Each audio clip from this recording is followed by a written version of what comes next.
C'est un des plus grands buteurs de sa génération. Une puissance de frappe, un sens de la finition et des cheveux mi-longs qui s'agitent à chacune de ses célébrations quand l'Ivoirien déploie ses ailes d'aigle en direction du public. Il est l'idole des éléphants pour qui il prit la parole pour stopper une guerre civile. Je pense que le peuple ivoirien a trop souffert. Il faut la réconciliation, il faut le pardon, il faut réapprendre à vivre ensemble. C'est un guerrier qui se bat contre le racisme.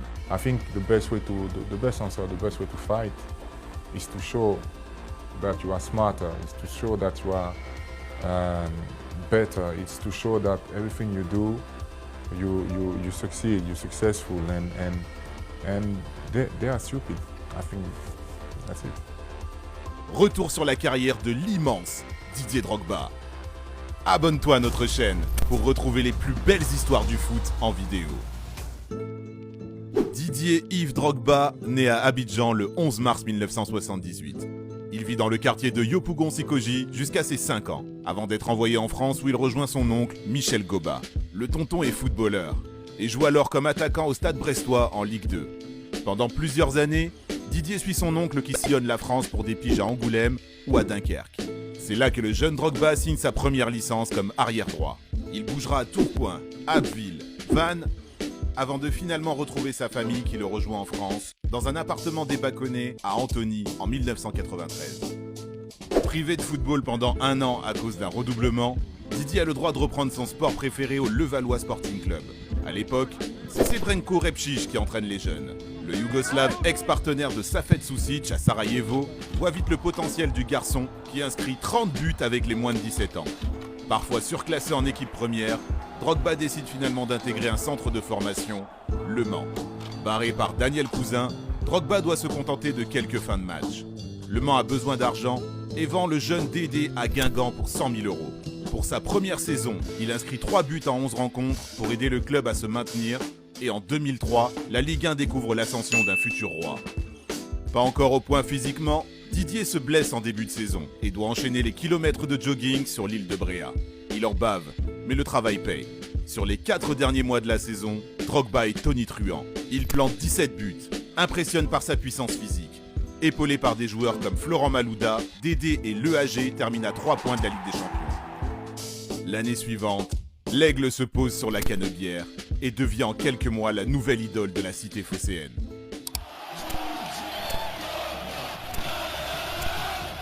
Des reprises de volée en pagaille, des coups de tête foudroyants et une finition clinique. 32 buts en une seule saison, dont 11 en Coupe européenne. Une année énorme, ponctuée d'une finale de Coupe UEFA. Sur sa route marseillaise, il croisera celle de José Mourinho lors d'un match face à Porto. À la fin du match, l'entraîneur vient le voir pour lui dire que s'il en a l'occasion, il le fera venir dans son club. L'année suivante, José Mourinho débarque à Chelsea et Didier Drogba devient l'attaquant phare d'une équipe bientôt mythique. Le Portugais fait venir ses compatriotes Ricardo Carvalho, Paulo Ferreira ainsi que Petr Cech et Kezman. Ajouté aux Makelele, Terry et Lampard, Chelsea roule sur la Première Ligue et remporte son premier championnat depuis 50 ans, ainsi qu'une Coupe de la Ligue sur un but en prolongation de Didier Drogba. C'est le premier titre de Didier Drogba et le début du règne des Blues sur l'Angleterre. Chelsea conserve sa couronne l'année suivante, mais durant ses 2 premières saisons, Dédé n'inscrit que 16 buts. La presse pointe du doigt ses performances médiocres, ses plongeons, mais à partir de 2006, retournement de veste. Associé à Shevchenko, l'Ivoirien enchaîne les buts et les titres. Il s'impose également en sélection en atteignant la finale de la CAN 2006 et en obtenant le prix du joueur africain de l'année devant l'indétrônable Samuel Eto'o. Mais Drogba va également se faire remarquer en Ligue des Champions. En 2008, il marque un doublé en demi pour éliminer Liverpool avant de gifler Nemanja Vidic en finale pour regarder son équipe perdre au tir au but face à Manchester United. L'année suivante, il digère mal le but d'Iniesta à la 93e minute en demi-finale et s'emporte contre l'arbitre norvégien.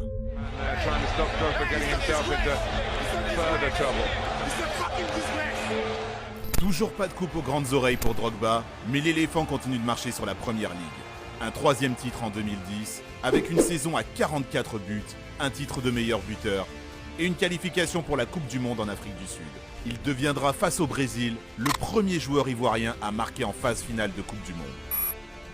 Finalement, Il devra attendre 2012 pour enfin soulever la Ligue des Champions.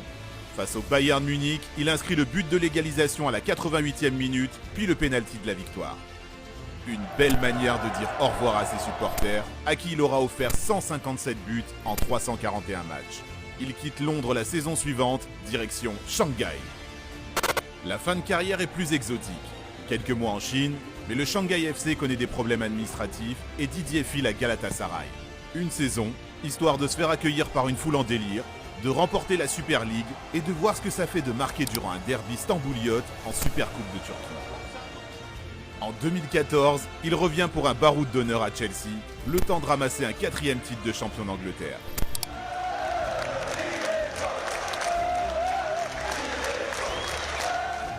Puis l'année suivante, direction l'Amérique et l'Impact de Montréal où il enchaînera les buts avant de terminer sa carrière en seconde division américaine à Phoenix à 40 ans.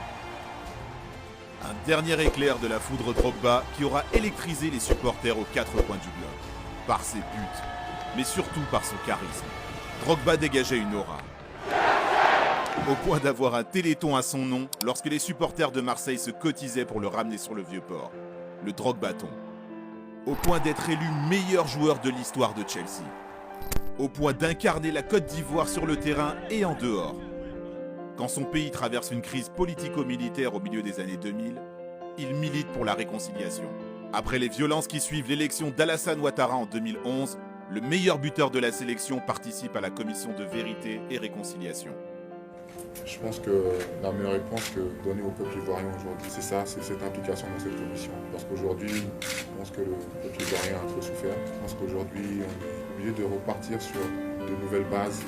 Et pour ça, il faut la réconciliation, il faut le pardon, il faut réapprendre à vivre ensemble. Ambassadeur des Nations Unies, nommé comme une des personnalités les plus influentes par le Time, également vice-président de l'ONG Peace and Sport, Drogba multiplie les actions et les campagnes pour promouvoir l'inclusion sociale et la paix partout dans le monde. Drogba, c'est un footballeur et un homme d'exception. L'un des plus grands attaquants du XXIe siècle. Un gars qui a porté sur ses larges épaules l'OM, Chelsea et la Côte d'Ivoire.